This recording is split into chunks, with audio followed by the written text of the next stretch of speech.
Saya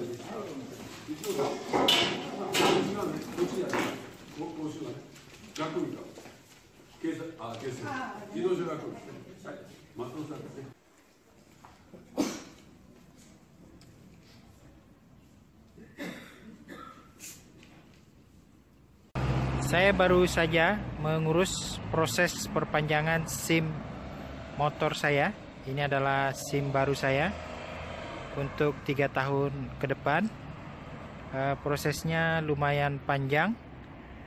Ikuti informasinya dengan menonton video ini hingga akhir. Selamat menonton.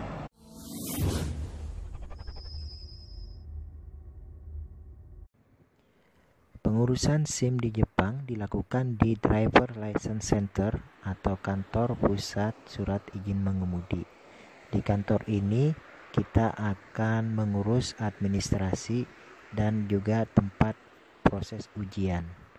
Ujian pembuatan SIM di Jepang diantaranya adalah ujian tertulis, wawancara dan kesehatan, serta ujian praktek mengemudi.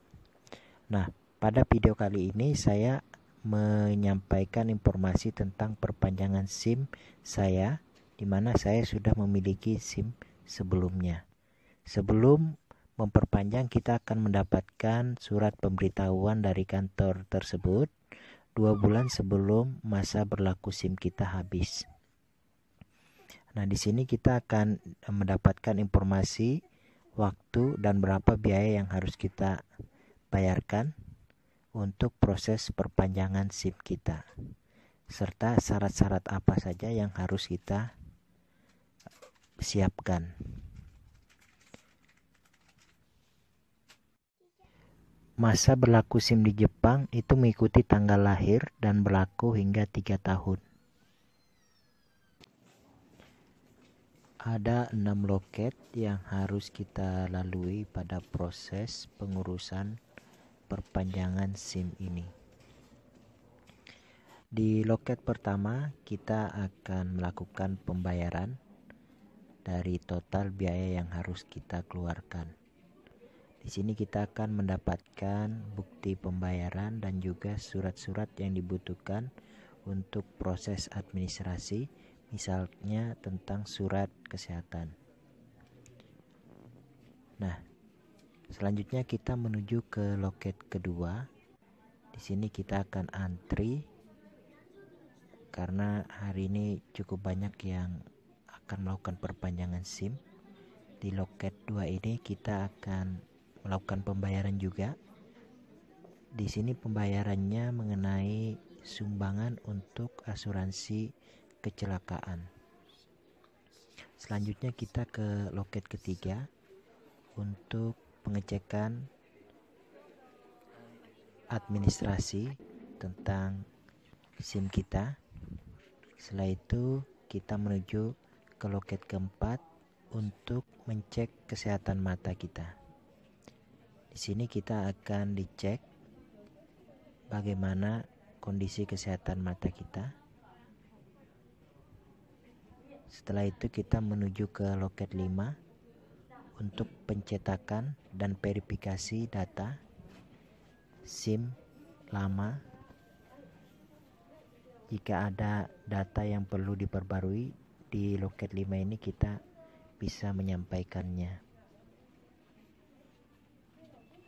Misalkan perubahan tempat tinggal atau alamat.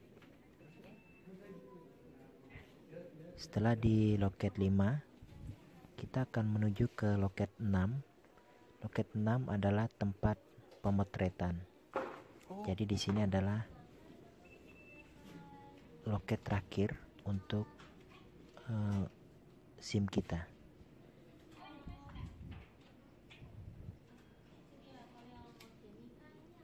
Setelah proses pemotretan, kita akan dibawa lagi ternyata ke step ke-7, dan ternyata di step ke-7 ini adalah ke ruang kelas di lantai 2 bangunan ini. Di sini semua orang yang sedang melakukan pengurusan SIM itu dikumpulkan dan dilakukan penataran tentang peraturan lalu lintas.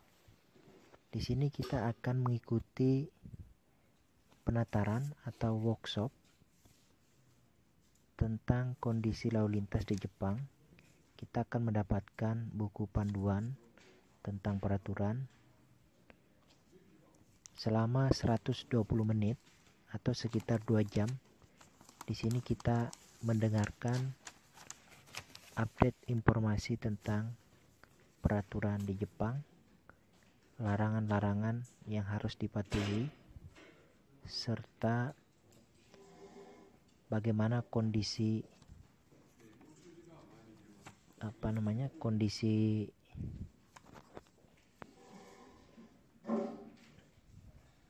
lalu lintas di Jepang saat ini. Misalkan tentang jumlah kecelakaan, apakah meningkat atau turun dan apa penyebabnya. Di sini akan kita dapatkan informasinya dan hal-hal apa saja yang harus kita patuhi. Misalkan di Jepang sangat memperhatikan tentang bagaimana penggunaan alkohol. Alkohol untuk mengemudi itu sangat-sangat dilarang di Jepang. Jadi berapa sanksi yang harus kita dapatkan jika melanggar aturan ini? Alkohol misalkan itu sangat berat sanksinya bagi pengemudi jika menggunakan alkohol. Setelah itu kita akan diberikan atau disajikan video tentang peraturan di Jepang, kondisi-kondisi yang terjadi melalui dari simulasi dan apa yang harus kita lakukan. Di sini kita diberikan kesempatan menonton hingga 20 menit.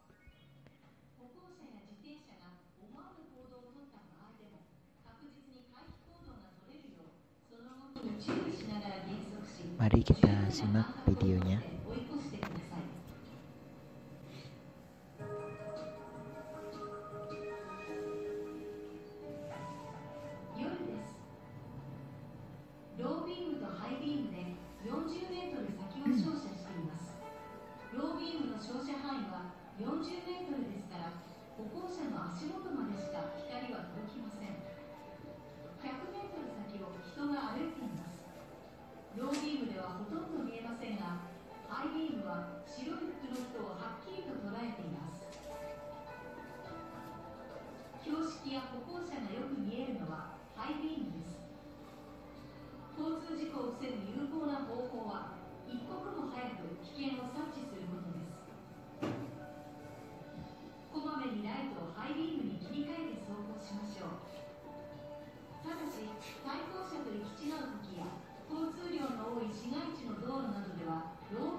Setelah itu selesai, maka proses selanjutnya adalah pembagian kartu atau SIM pengemudi kita yang baru.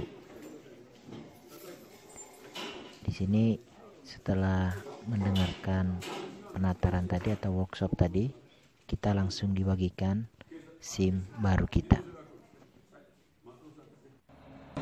Demikian informasi tentang proses perpanjangan SIM Jepang. Semoga informasi ini bermanfaat dan sampai jumpa di video-video berikutnya.